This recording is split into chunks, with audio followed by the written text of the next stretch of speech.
दोस्तों आज हम बात करेंगे पाप मोचन एकादशी की। जानेंगे साल 2026 में पाप मोचन एकादशी कब पड़ेगी, पूजा का शुभ मुहूर्त, एकादशी कब से कब तक रहेगी और पूजा के पालन करने की विधि, व्रत के पालन करने की विधि, सभी प्रकार की जानकारी आपको इस वीडियो में प्राप्त हो जाएंगी। तो दोस्तों स्वागत करती हूँ आपका अपने छोटे से यूट्यूब चैनल पर जिसका नाम है यशस्वी भक्ति ज्ञान। मेरे इस चैनल पर आपको धार्मिक पूजा पाठ, तीज त्योहारों से मिली सभी प्रकार की जानकारी मिल जाएगी। अब हम बात करते हैं पाप मोचन एकादशी की। तो पाप मोचन एकादशी दोस्तों हर वर्ष, प्रत्येक वर्ष साल में 24 एकादशी आती हैं, यानी कि हर महीने में 2 एकादशी आती है, एक कृष्ण पक्ष पे और एक शुक्ल पक्ष पे। तो साल 2026 चैत्र महीने के कृष्ण पक्ष की एकादशी, जिसको पाप मोचन एकादशी के नाम से जाना जाता है, यह एकादशी कृष्ण पक्ष के चैत्र महीने के कृष्ण पक्ष की एकादशी को पड़ती है, जिस एकादशी के नाम से ही आप समझ जाएंगे, जो कि पाप मोचन, जैसे संकट मोचन होते हैं, संकट को ख़त्म करने वाले, पाप मोचन होती है पाप को ख़त्म करने वाली। तो जो भी जातक, जो भी मनुष्य, महिला, पुरुष पाप मोचन एकादशी का पूरी विधि पूर्वक उपवास रखते हैं, व्रत करते हैं, भगवान विष्णु की आराधना करते हैं, तो जाने और अनजाने में किए गए सभी प्रकार के पाप से उनको मुक्ति मिल जाती है और उनके जीवन में सुख शांति का आवागमन होता है। साथ ही साथ पाप मोचन एकादशी का व्रत करने से आपने या आपके परिवार में पूर्वजों में भी किए गए कोई अनजाने ब्रह्म हत्या पाप, कन्या भ्रूण हत्या पाप, शिशु हत्या पाप, ऐसे कोई भी पाप होते हैं जिनके बारे में कभी कभी हमें पता होता है और कभी कभी नहीं भी पता होता है, तो हम उन पाप से छुटकारा कैसे पाएं। तो पाप मोचन एकादशी का व्रत करने से आप अपने सभी प्रकार के पाप से छुटकारा पा सकते हैं।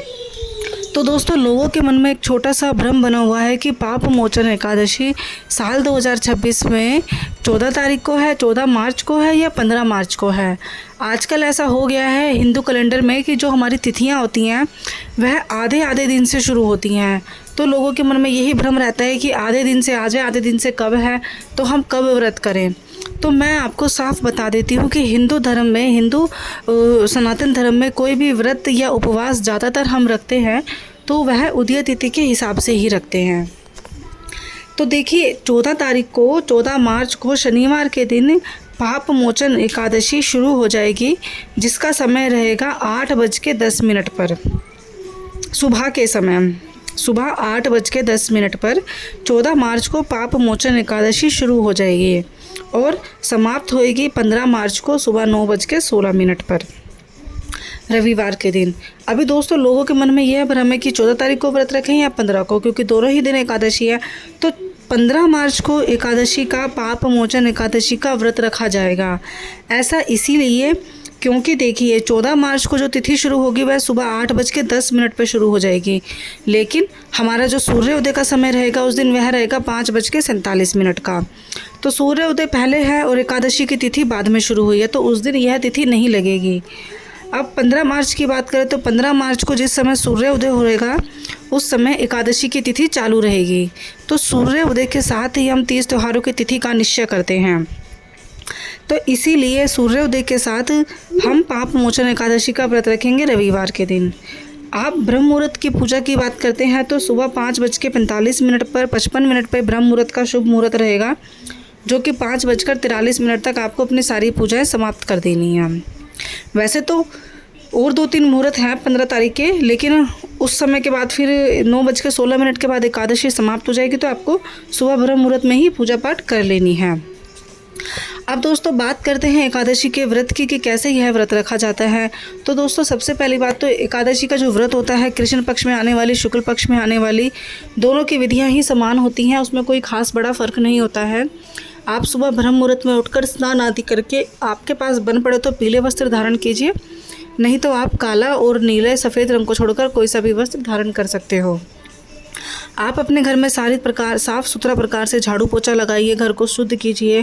गंगा जल और गौमूत्र के अलावा ये दोनों चीज़ें बहुत ही पवित्र मानी जाती हैं शुद्धिकरण के लिए, तो आप इन दोनों में से ही किसी का इस्तेमाल कर सकते हो घर में छिड़काव के लिए। उसके बाद आप पूजा का आसन लगाइए, चौकी लगाइए, चौकी के ऊपर पीला या लाल कपड़ा बिछाइए। भगवान विष्णु की आपके पास प्रतिमा हो तो भगवान विष्णु की प्रतिमा लगाइए, अगर नहीं है तो आप श्री हरि कृष्ण की भगवान जी का बाल गोपाल रूप आप विराजमान कर सकते हो। अगर आपके पास शालिग्राम जी हैं तो आप वो भी विराजमान कर सकते हो। तो आपको उनकी पूजा करनी है, उनको गंगा जल से छिड़काव करके स्नान आदि कराना है। फल फूल उनको आपको चढ़ाने हैं, पीले फूल पीले फल उनको आपको देने हैं। तुलसी का पत्ता भगवान को भोग में ज़रूर लगाइए, उनकी आरती उतारिए और उसके बाद श्री विष्णु मंत्र का आप जाप कीजिए। ओम भगवते वासुदेवाय नमः का जाप आप कर सकते हैं। यह बहुत ही आसान और प्रसिद्ध भगवान का सबसे सर्वोत्तम प्रिय मंत्र है। तो आप इनसे भी जाप 11 बार, 21 बार, 108 बार आप मंत्र जाप कर सकते हो।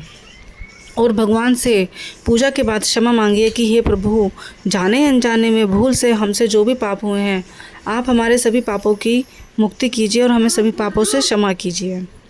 तो दोस्तों, इसके बाद आपको पूरा दिन उपवास रखना है। आप केवल एक ही बार फल आहार कर सकते हो, अन्न इस दिन नहीं ग्रहण करना हो सकता है। जल आप कर सकते हो लेकिन अन्न ग्रहण नहीं करना होता है। रात को भी आपको फल आहार से ही अपना भोजन, अपना जो व्रत है वो पूरा करना है और आपको सो जाना है।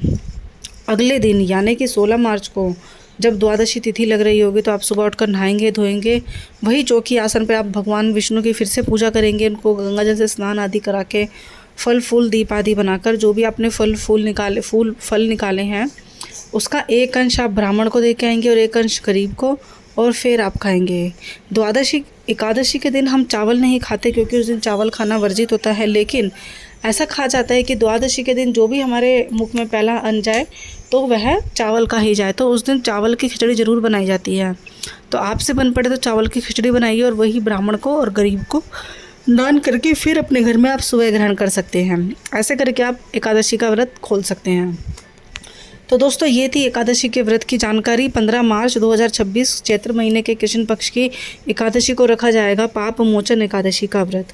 मेरे द्वारा दी गई जानकारी आपको पसंद आई हो, समझ आई हो तो मेरे चैनल को लाइक शेयर सब्सक्राइब ज़रूर कीजिएगा। मिलते हैं दोस्तों पाप मोचन एकादशी व्रत कथा की वीडियो में। तब तक के लिए राधे राधे।